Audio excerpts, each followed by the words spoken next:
Hello hello. రే ఆడేంట్రా ఎప్పుడు చూసినా ఫోన్లోనే మాట్లాడుతున్నాడు. ఎవరు? ఎన్ని రోజులు నీళ్ళ ఫోన్ లోనే మాట్లాడతావు? ఎప్పుడు కలుస్తావు చెప్పొచ్చు కదా. టైం వచ్చినప్పుడు చెప్తాలే.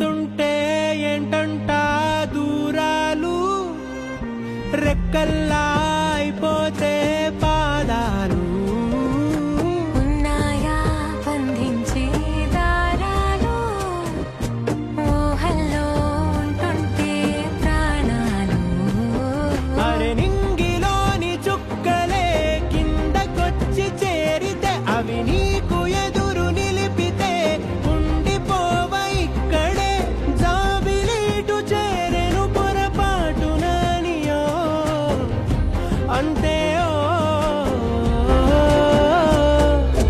కథలెన్నో చెప్పారు కవితల్ని